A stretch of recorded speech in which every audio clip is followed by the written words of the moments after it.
Jackie Lissy Brustein is Vice President, Media Research, Rights and Permissions at Q2A Bill Smith. Sorry, I had to read all of that.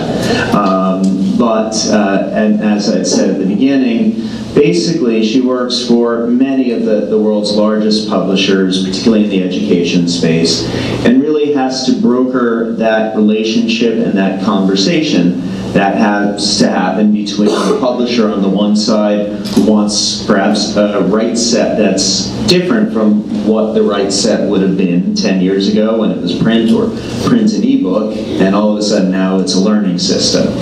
And on the other hand, the publisher says, but it's the same thing as it always was, we just have more media now and we're trying to survive too. So really happy that Jackie will be able to hopefully shed a little light as to what's going on there and sort of take both sides as the debate and be the mediator. Can everyone hear me? Yes, thank you, Roy. I will try my best to do that. I'm going to speak a lot from the perspective of the photo researcher, and I know that there are a lot of you in the room, so hopefully this will resonate with you. As Roy said, in my current role, I oversee a team that licenses 2,000 to 3,000 images per month on behalf of major educational publishers. And our position as this outsourced partner to the publishers gives us a very unique insight into the trends in photo research and acquisition, its implication on the role of the photo researcher and the editorial process and workflow as it relates to product development. Historically, photo researchers were the experts in finding that perfect image to illustrate content. There was the expert who knew just where to find the historical, obscure images out there, and the other expert who knew where to find that very specific science content. And then you had the creative types who were just wonderful to work on covers. The focus was on the visual, the licensing being the necessary but less glamorous part of the process. 90% of the programs that we worked on carried the standard one-time, non-exclusive, North America, English language, print run up to 40,000 standard license that I could repeat like a mantra so many times. And we kept track of all of this in an Excel spreadsheet or a FileMaker database if we were lucky. To say that there has been a shift in the industry would be an understatement. Locating images is easy, they are everywhere.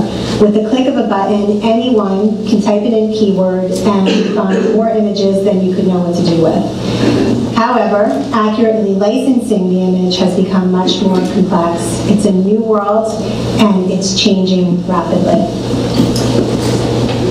We are no longer photo researchers. We are media researchers, rights and clearance, and data management experts. We research and license content, be it photos, footage, or music from content providers, and just about anyone with a smartphone is a content provider. Which means that we have become expert in finding the copyright holder of that perfect image on the personal webpage of a scientist in Yugoslavia. I found it online. Can't we just use it, says the author of the book.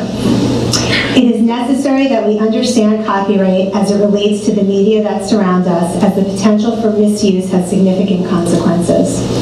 The industry is not taking risks when it comes to licensing accurately, and it will forfeit that perfect image if need be. We find ourselves at the epicenter of the production process, often informing our colleagues, and in some cases, the rights holders themselves regarding copyright.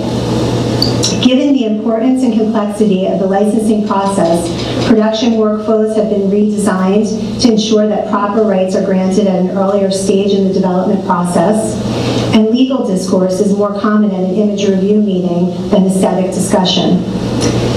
We are even seeing publishers realign, where the image team traditionally sat in the creative department and now reports into legal.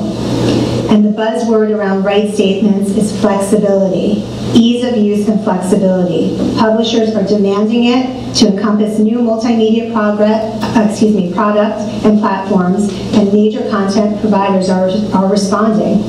Secondary rights, tertiary rights, rights statements to include all languages, world distribution, unlimited print runs, enterprise content management systems, real-time data management, licenses to include products that haven't even been thought of yet. This is what the new copyright economy means to us. fascinating time to be involved in media. It's incredibly creative as it continues to evolve. We're seeing legal, library sciences, and technology converge upon our profession. And with this brings tremendous opportunity for expanding our personal knowledge base and offering.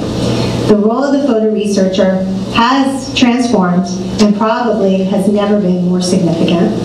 Thank you.